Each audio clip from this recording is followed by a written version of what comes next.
So I think we'll just ask each of you a question and then open it up to the audience to ask whatever you want. And I would just start with Beny, because you went first, chronologically. In the story you told us tonight, you described the process of making one of the pieces for your exhibition. I think that's fine.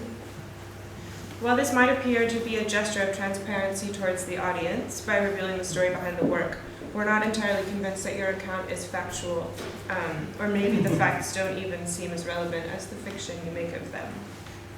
You've also made a website to go along with this exhibition, which documents it, but it's also registered under the domain polykunststoff.de, which is the company name of a non-existent plexiglass manufacturer. So this makes me wonder about the way that transparent systems can provoke or inspire hoaxes, ways of inserting fiction into a system that's predicated on mutually assumed facticity. And it seems to me that fiction, in the way that you're using it, becomes a space of opacity, able to point out how transparent or factual truth is often likewise a fiction. Do you think about any aspects of your project as hoaxes? That's a good question. Or tricks? That's a good question. Well, essentially, the project deals with how we could define clarity of vision, like how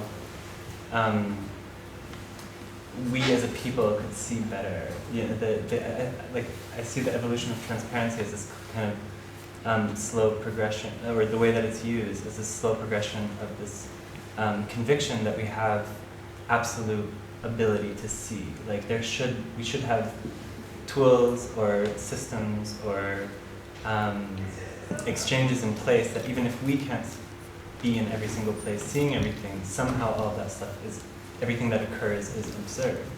And I think that that's problematic for many reasons. One of the things that is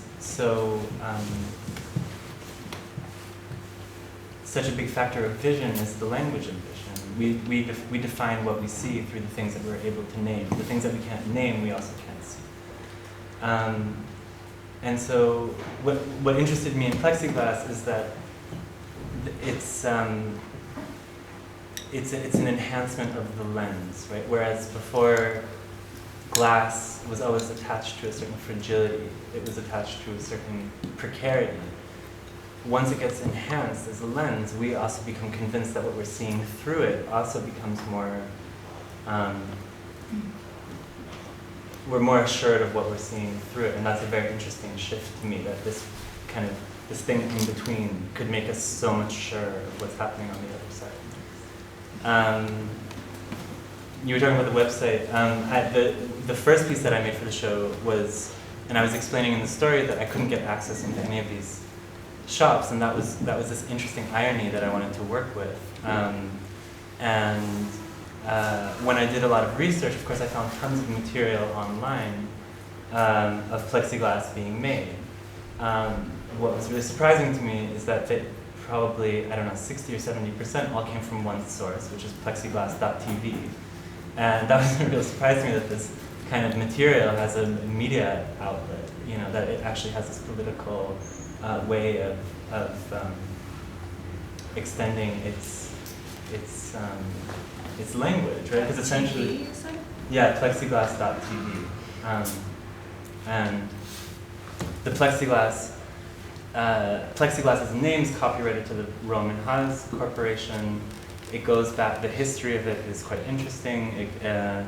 It was first invented in 1933 in Germany. It was a German plastics manufacturer, and it was the first application of plexiglass was on the canopies of fighter jets. But immediately after the war, the company went to America, and their entire history brands the company as an American company, which is clearly false. And so, this split between how you describe something, how you try to obscure your history by claiming that this material enhances our vision, was a very interesting split for me to deal with. And then, especially finding all this material, I thought it was really absurd that I could see all these material processes being enacted, and probably much better, way cooler things than I could have ever shot in any of these individual workshops that I wanted to go into. There's this huge wealth of visual, like stunning visual material. And so this split between being able to see most of it through this media source and mine personally not being able to get into any one of those things, you're asking me about, yeah, in a certain way it's a hoax, but it's also just like this very small bending of what exists. So I thought, you know, if essentially the way I'm interpreting it is as a fiction, because it's there for me to see, but it's not there for me to experience.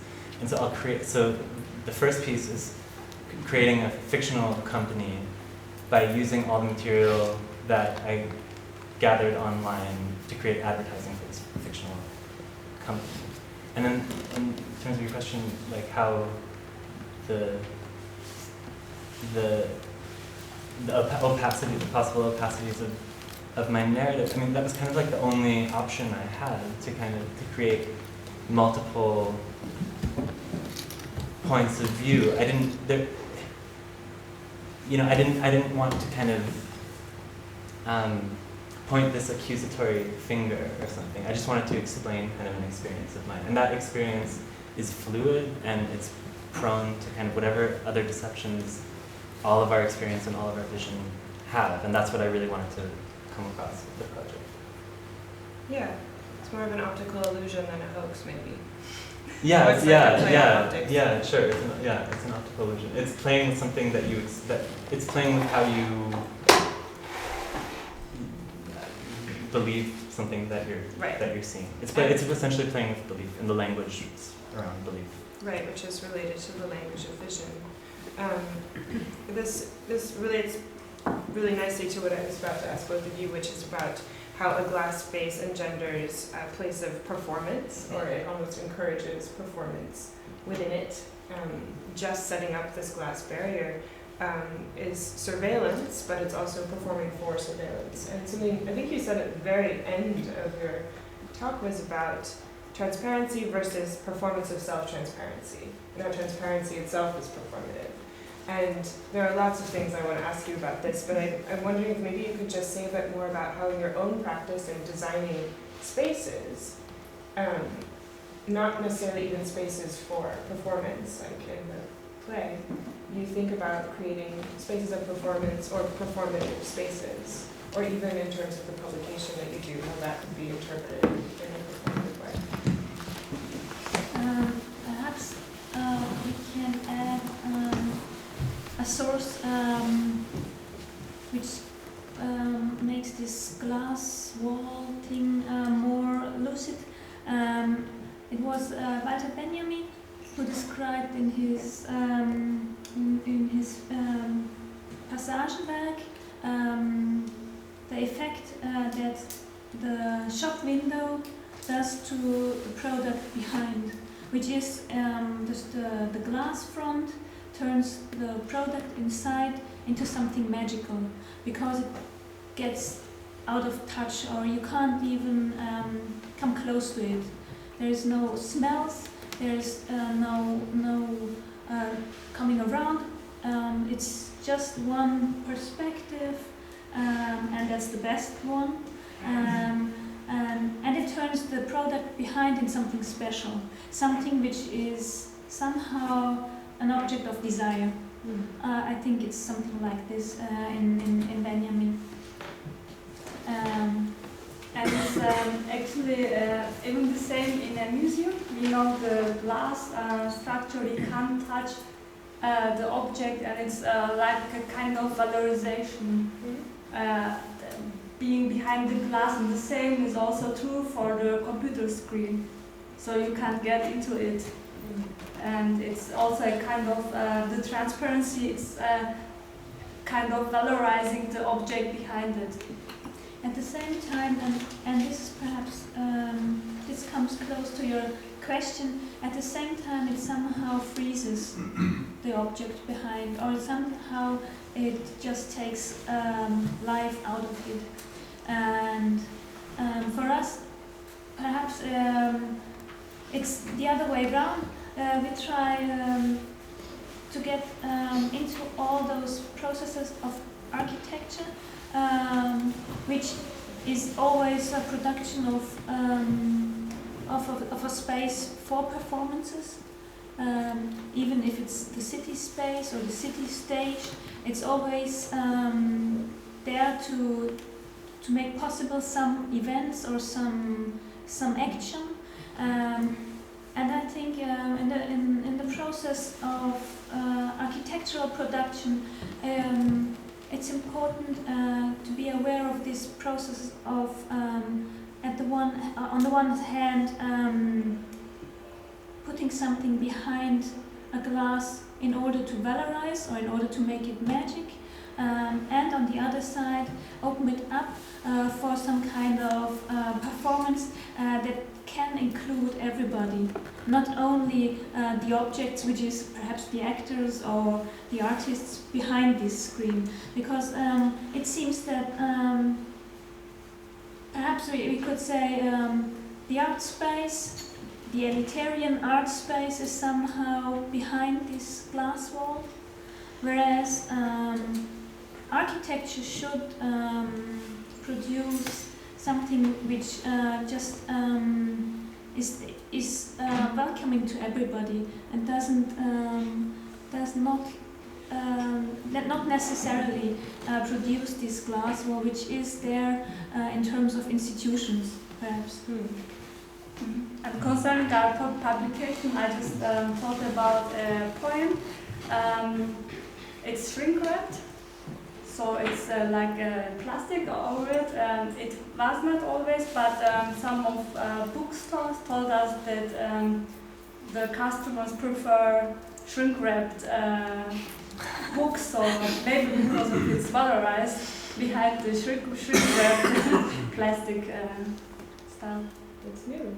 Yes, that's new. Like, now it's shrink. Yes, yeah, now it's shrink-wrapped. I mean, you're definitely right about it being the best perspective that you see something from behind the glass, and that also is a very visual way for me to think about a ratio set up between things, where one side is privileged because one side is seeing, one side is privileged because it's untouchable. So this has to do a lot with hierarchies between seer and seen, and that segues me to my next question. Which is when you were mentioning your favorite thing about invisible gifts being the visible browser bar at the top. I was also noticing what's visible in one of them, Charles Petrie, is that his name? He also has a tilde after the backslash before his name, which suggests that he's the user of a system he didn't make, or that he did make, but that he's still the user of. And I think that you've written about the tilde as sort of a remnant of a time when users could be seen as users within systems, and were identified as somebody who was partaking in something that had been made, whether or not they had made it. And this is part of a larger thing that you've talked about in terms of the user becoming invisible when the architecture that the user is using is becoming invisible. And maybe this is too broad of a question to get at in one answer, but some of the tactics that you've proposed include appropriating architectures or systems or interfaces for things that they haven't been used for before. And I'm wondering sort of what, like just simply the visibility in the browser bar, the tilde, does so much. We are not going to be able to reverse that. What can we do? With what? What can we do, I suppose, with making the system visible or reminding us that we're users? It reminded me, you were now referring to my, extensively to my text during complete user. Yeah, also to, I'm not sure that everybody here is familiar with it. But if now to go to tilde, did you understand what Elvia mean with the tilde? Because you said that when users were still users, yeah, it reminds us about the times. So this tilde reminds about when users were not ashamed to be the users. Yeah, you would put a tilde, you would proudly put a tilde in front of your name because it was, you would want to be a user of this particular system, Stanford University, for example. Yeah? What can be better. And when I started to work in a web design studio in 1996, there were several, it was offered to me, I don't remember, that I will get $300, yeah, this and that, and also I will get a folder on the server without tilde. This was, at that time, it was something like you will get something, now you will be a part of the, your URL will look almost like a domain name, you know, as if you bought it, just to get rid of this tilde. Maybe to what's the question, what to do to have this systems at least online more transparent is one thing, yeah, to pay attention to the smallest details, like you did now, to the tilde. To also, I would say, I'm also always talking about the small things, yeah, not just about fight for the free software, fight for this, for that, but yeah, fight for the browser and for the to go even smaller for the location bar of the browser, because you see it more and more often that it's not visible at all. Yeah, you don't see where you are, and it is supposed, and it is shown to use a special service. Yeah, like you don't see the tildes, you don't see names, you don't see transparent gifs or whatever. So, but there should be made demands that such things, small things, almost they look like unimportant, but that they stay. Mm-hmm. Which I suppose also has to do with the, I mean, your interest in vernacular web aesthetics.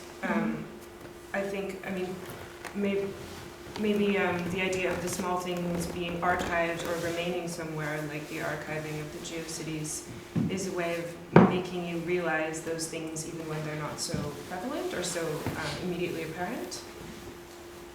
Is that what you would say is part of the goal of making an archive? Oh, the goal of the archive is to make it now also available for the others to see it, and yeah, to see that, to remember that the web didn't start in 2004. Yeah, it is so often now that people talk with me about the web of the past, but they mean 2005, and it's for me it's like yeah. How can it be? There was so many things. The past is 94. Yeah, then we can talk about the past. So yeah. Well, I was going to ask you about really far past, which was also the last thing that you said about the transition from oral bureaucracy to the written rule, and that being the foundation of our monastery. And there, it's almost impossible to latch onto one thing in your talk, so I decided that would be it, because there's so much I could have asked you. But this is really interesting to me. Complicated. This is also really interesting to me in relation to Kafka, obviously, the hell of bureaucracy and the dead end, the absurdity of the written word, and how that, you know, is just accelerating, maxed itself out at this point with online tax filing systems. And so I almost felt like the beginning of, like the foundation of the Unmonastery project is a question about the foundation of bureaucracy and trying to rethink or imagine how that could function differently. And I'm interested in the way that in your various projects you have many different sort of relationships to the institution or to an established set of systems, right? From, I mean, Unmonastery, Edgewriters, the Circuit team, these have really interesting different relationships to what is established in there. And I guess I wanted to ask you about your relationship with bureaucracy. Okay. Okay, I guess coming from the UK, it's like bureaucracy is kind of a big thing. It prevents you from doing a lot of stuff. But one of the funny things, particularly in art and art schools, is the frustration with bureaucracy preventing you from doing things despite the fact that it was fought for like 30 or 40 years in workers' rights movements in order to not have your hand chopped off in a machine, which is like a kind of weird like flip of history that is now the reverse of that. Where should I start? What happened between the transition of the oral tradition of monasticism and the written rule?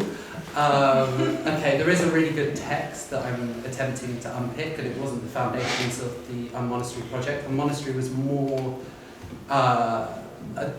having the desire to establish a space or symbolic structure that a defined value couldn't be attributed to. So essentially, people wouldn't knock down the monastery, but they wouldn't necessarily know why they shouldn't knock down the monastery. So, does that make sense? It's like the castle. Yeah, a little bit like the castle, because and kind of that it's like a remnant of history that we don't necessarily know what its foundations were and how we ended up with it and stuff. And the desire was to basically house anarchists and dissonant thinkers in a space that the state wouldn't necessarily be interested in knocking down. In terms of how we started looking at like monastic principles and stuff like that, that came kind of after we started to mine into certain things, and a lot of that stuff around the transition of the rule from an oral tradition to a written tradition is kind of comes from a Gambling's book, The Highest Poverty, where he's attempting to make this imposition, where he, in very, very basic, as I understand it, trying to make this imposition into history to say the moment at which you began to write it down, what had been a cultural phenomenon that existed between a group of people as a accepted way of existing that wasn't ordained or punishable or anything like that, the point at which it's written down and translated into multiple spaces, and the rise of hierarchy, very, very clear hierarchies within those institutions, is the moment at which people are punished, and that structure is kind of set in play for the continuation of institutions in that sense. And it's kind of at that point that we realised that maybe actually what we're producing is really monastery, particularly when you look at what the monks were doing in like between like the 6th and 8th century, where they built the infrastructure of small towns and cities. My relationship to bureaucracy and institutions, I think that in the present moment, so I've referenced it a few times in other talks, there's a policy report by the RAND Corporation that was released in '95, but I think produced in the late 70s, that's called Tribes, Institutions, Marketplaces and Networks. And what the suggestion in that report, and it's a very kind of Randian, kind of conservative idea, is that we exist within different stages of societal evolution, and that we've found different ways of organising society, and some are better than others. And their suggestion in the present moment, that, and you saw this with the erosion of the state and the church, with the free market taking on like healthcare and all of this kind of stuff, that the network is now becoming the dominant form by which we organise society, and there are a set of compromises and negotiations to make that decide what kind of world we live in. And I think in order to begin to have anything to say on that basis, standing outside of existing institutions is a massive error. Particularly if you're going to try and build them. Possibly. Yeah. Yeah. I mean, the interesting thing about the network as a bureaucratic system, of course, is that it's self-sustaining from within, and that the internal surface tension is what keeps it going, with or without a castle, which, you know, maybe there isn't a castle anyway. I don't think so. You don't think so? Because I think that actually one of the fundamental problems that we have to solve in the present moment, that if the network wins and the institutions collapse, then how do you store history?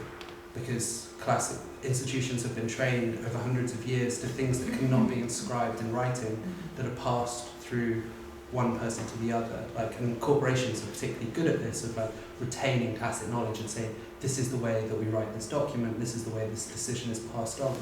And I think that if, I don't want to see a moment in which there's necessarily no institutions, but I would like to find a way in which tacit knowledge can be stored in a network where when one person dies, you don't lose it. And the perfect example of this is something like Anonymous, where you have the FBI pick up 5 people and another 5 people get scared, and suddenly all the tactics that are used to take down Sony servers are lost and probably never restored to the network because no one wrote it down, because it would be dangerous to write it down. Well, it's an excellent argument for archiving GeoCities, I suppose, right? I think we've had we've had overlaps in before, and you say things less explicitly than I do sometimes. I would love it if somebody else had a question. It would be a good time now to open it up. Feel free. I can also keep asking forever.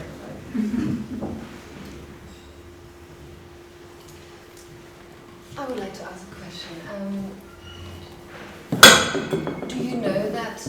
Do you know this for a fact that this knowledge, Anonymous and other active groups have gathered and come up with, that they're really lost, or have they actually? Because there are spaces out there, hackers use spaces, coded spaces. Wouldn't they use those spaces to restore that knowledge in a specific way? Since most of the people active in this field come from a hacker community or an active. Like specific examples of where that's happened.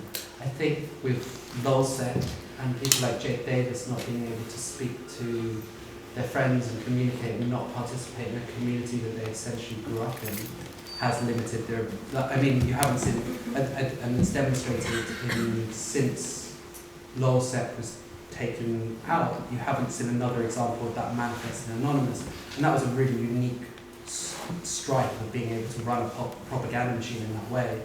And I think that, I mean, if you follow Jake Davis now that he's out of prison and he's back on Twitter, his humour and like his like brilliance is like evident in his like he does things like he trolls local like nature reserves because there's like somebody's put a weird sign on a thing and he kind of acts like frustrated with this, and it's like that element of humour comes from one person. I think there's a lot of examples within the hack, like the loss of like Aaron Schwartz is like a huge, like a monumental loss to the community because he was a one of a kind, like, and that's gone now. And like whatever he was going to do next. I mean, there is the interesting thing that in his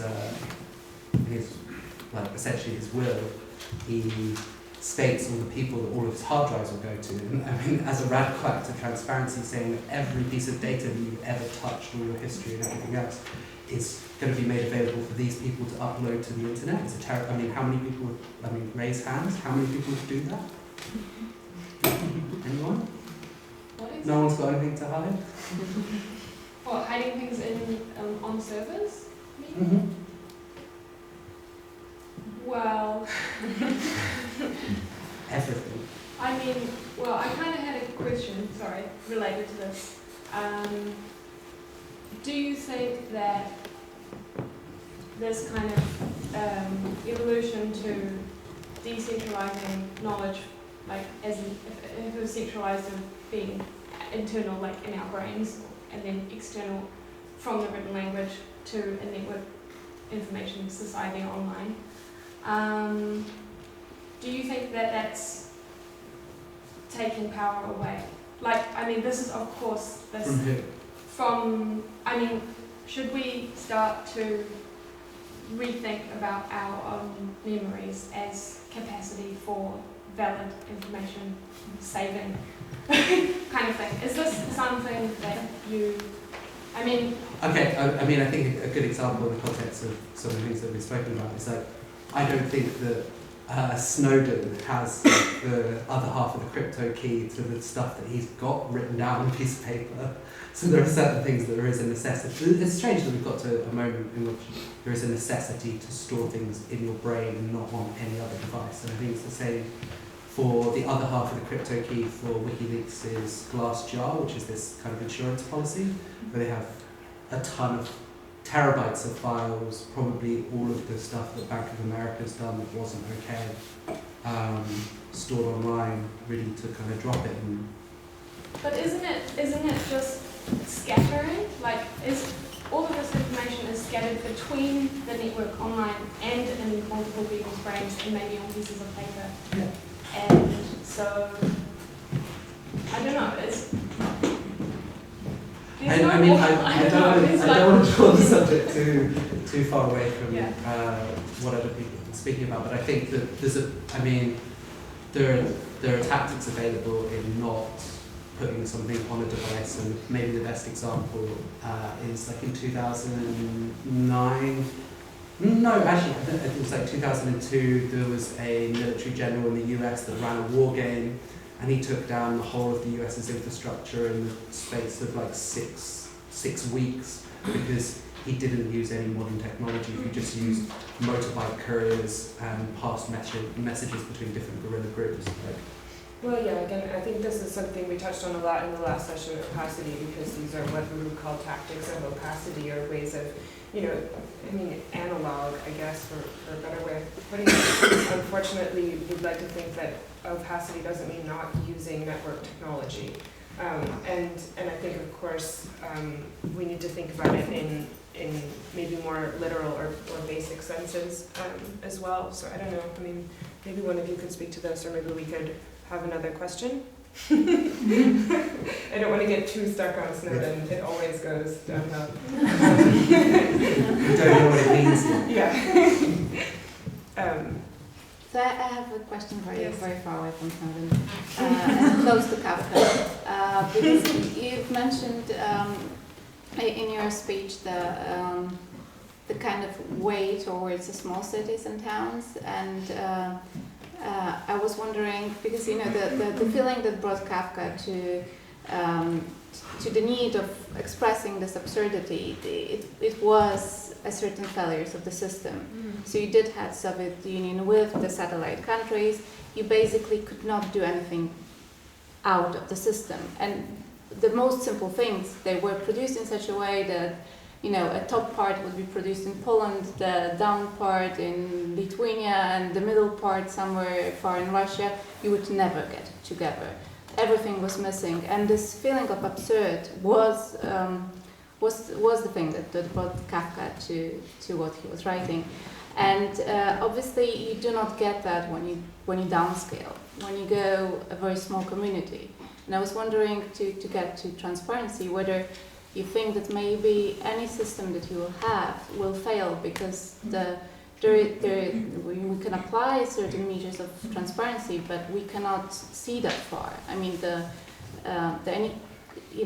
Everything can be transparent, but we will not be ever able to look through everything. Maybe it's a matter of scale and size rather So, than transparency. so my question would be how much you think, and that would probably be a question addressed to all of you, that this downscaling is the tendency that is an only answer to the problems of the system. You mean to make system more transparent? Well, no, if actually making the community smaller, or the system smaller, or decentralizing the system, making a lot of small systems instead of a big system, is that not the answer to this kind of problems? I think transparency wouldn't even be a value in a smaller, that's a value that's emerged. It's developed as a language that's emerged because things have become completely invisible, right? Because we can't interact with people. When you can interact with people, it wouldn't even be in your vocabulary to make something transparent. I think in Kafka it's even worse.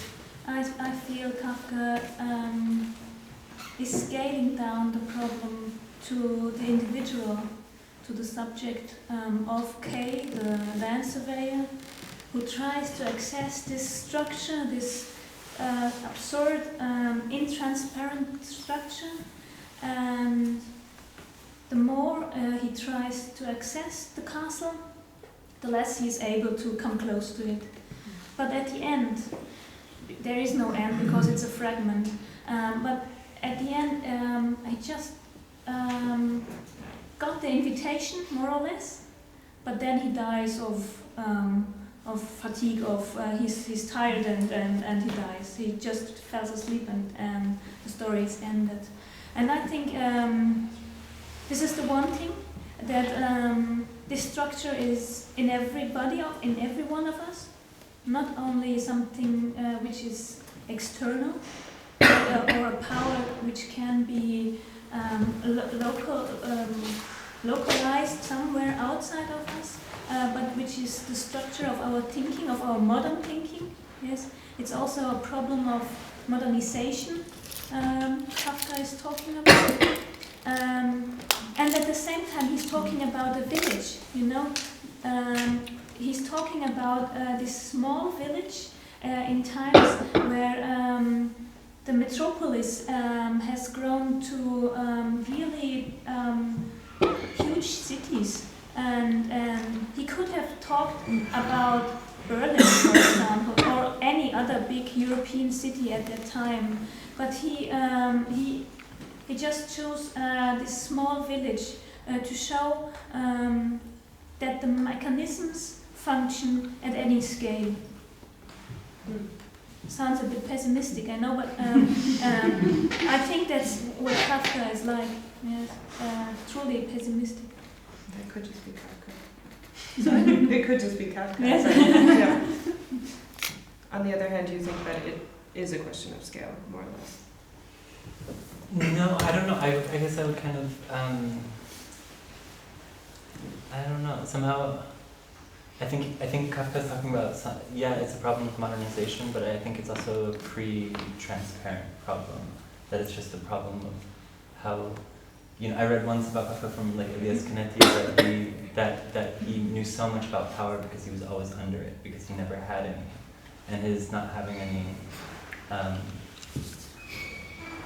made him kind of be able to very articulately define what power relations between people are. I think he talked about a fundamental inability to communicate, which of course is something opaque, but I think is also quite different from the transparency that we have but you're also, today. the way that we use the term has evolved. It has a different semantic meaning over time, and perhaps at this point it means something entirely different. I don't think it was used as a word like 100 years ago. In the same sense? Not in the way that we apply it today. Yes, I think that's why we chose this topic of modern architecture to somehow reveal this connection during early 20th or around 1900, let's say, and this connection is exactly made at that time by architects who really try to connect this ethical issue with an aesthetical issue, and they really claim that it's about aesthetical reduction, and therefore the glass seemed to be, that's perhaps the big mistake, the glass seemed to be the most reduced material you could choose, because it looks like there isn't any material at all, and I thought, okay, this aesthetical choice was equivalent to an ethical choice. Right. Also very spiritual, like it was deeply connected to spirituality. That's like an interesting, and it's exactly that like binding contradiction that you brought up. Like to have this floating space requires an absolute architecture that is completely uncompromising, which, as we see the development, becomes a social architecture and a language architecture as well. I'd want to connect this to the language of the architecture of the internet, of course, as well, because again, the connection between ethics and aesthetics reappears in the invisible GIF, or the way that imaging is portrayed online and whether or not we can see the code behind the image, et cetera, et cetera. I mean, it's a similar conversation to me about architecture with a lot of our terminology. Yeah, but now when you were you just said it's not the way we use the word transparency now. I think it's a quite this remark is too general. There is no we who are using the word transparency in one particular way. If I don't know if there are, for example, some interface designers here in the room, I'm sure that in their office they use the word transparency quite different. The transparent system, transparent interface means a simple interface, yeah, or just somebody what user is not thinking about, not the interface that is understandable, yeah, that gives you some power. So, and this is quite I think this is quite a big issue about transparency. Which is exactly the architectural notion, Yeah. this radical simplicity That's the modern architectural term. Sorry. Yeah, it's the same in architecture and spatial design as it is in interface design, as far as I know. Sorry, I have another kind of question. I just was speaking to a student on the way here about the problems of representing ourselves online, which is kind of what this is about a bit, right? And so, and he was saying it's annoying that they don't teach us this in school, like about how to represent ourselves online. And I said, well, actually, I mean, you don't get taught like psychoanalysis in school either. Because actually, what we're talking about is a new way of representing ourselves. And actually, we don't learn, I mean, we learn from our parents how to represent ourselves in a social environment, but online, we don't learn from computers because we don't grow up with computers in our heads. So I was kind of thinking about this in relationship to how we have trouble understanding, and maybe how this is now reflecting back on our own psychoanalysis, and how maybe we're learning better to understand ourselves through this by accident. Have you guys got anything to talk about regarding that? Maybe? Anyone? I don't want it to be like one of those things where I just say something and I'm really reluctant to make. I mean, we're talking about recalculating virtual ratios, and I like that it's called virtual and not digital. And I don't know. Sometimes I feel very limited by creating a split that's as drastic between kind of how you represent yourself as a body in a social space and how you represent yourself online. I think that there's oftentimes the discussion just completely shifts that, and I think you're not learning from computers, you're learning from other Facebook users, or, right? I mean, in a lot of ways it's not dissimilar to... It's like people kill people, guns don't kill people. Yeah, and I mean, there's a very similar, you know, I mean, if you, like the space of Facebook functions very similarly to very many other, you know, you'd never humiliate someone openly on Facebook, the same way you wouldn't, no one would humiliate someone in this room, because it would be really awkward and be like horrible. Except that you don't get that immediate feedback where like you humiliate someone you and you see them feel awful. Yeah, but right. No, I'm not trying to say that it's the same. Of course, there's a split, but I do think that like I don't think that there's such a. I don't know, but I know that this is very much my personal take. I also I'm always, I guess, I'm always afraid of getting into identity politics and performance of self and social media, and that was something I was trying to steer really clear of in the first half opacity, because we had all of this discussion about performance of self online, and that was really something that we were getting at. It was very hard to keep that from being about the hard and fast division between the two spaces, and also by borrowing a lot of old school psychoanalytical tools and identity theory, which falls short. And I kind of get the feeling that everyone's getting restless, so I don't want to drag this on forever, but I do think that you have a lot of interesting things to say about social networking and you know, performing self. I mean, you mentioned that you were going to maybe talk about it Twitter. Oh, that. Yeah, I couldn't make it personal. Talk about social networks. Maybe? No, I mean, I can. Forever. Okay, well. I mean, there's lots of things. No, I don't know if I can respond directly to that, because I think that I would end up having to layer up too much stuff. May I have one last architectural remark, perhaps? Really last, because this question of self-representation of behavior in the public space is also one of modern architecture's occupations, so to say. It was, for example, Adolf Loos in Vienna around 1900, who published his own magazine, Das Andere, the Other, and he called for a completely different lifestyle, which should be modern and which should be modest as well. He said, if you're not something that if nobody recognizes you in a group of people, then you're really well outfitted. You know, you have a good outfit. Only if you're not recognized. And I think it's a bit similar what is going on at the moment. It's a lot of discussion about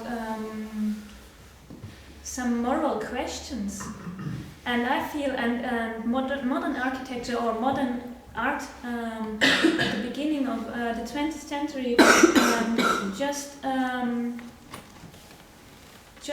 let all of these discussions and all of these and pose these questions that we are posing again now, and I don't know if it leads to anything or anywhere, because at the end everybody is the master of his own self-representation, and I think everybody should behave as he or she likes.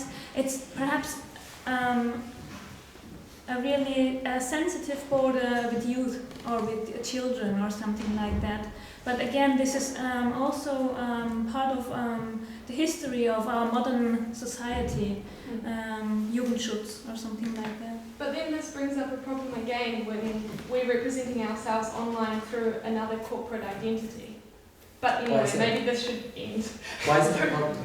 Well, I mean, oh God, come on, I'm not the one on the panel. No, but we're all here thinking.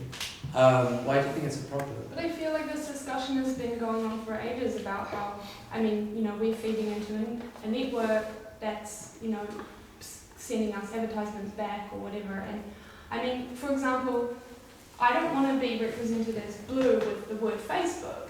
And for example, this is like already a branding on top of my layer, or I'm inside their structure. Why do you think people don't think they have a choice? Maybe we Open need, to anyone. Maybe we need more artists to design social networks. I mean, that's already starting, like Arena, and there's all the different sorts of ways to engage. But if an artist designs it, why is that not as much of a brand as if a corporation designs it? I guess that Because depends on artists where they have started good intentions. the data and analysis too. Okay, because it's not about sucking money out of users, or I see. I think that artists in the present moment are like the most progressive, entrepreneurial, like startup inclined beings on the planet. Yeah. I think that they've provided like the perfect prototype for that. The question is, I think that this is a great place to stop and then start again over drinks in the other room. Agreed. So thank you so much. It's been a pleasure.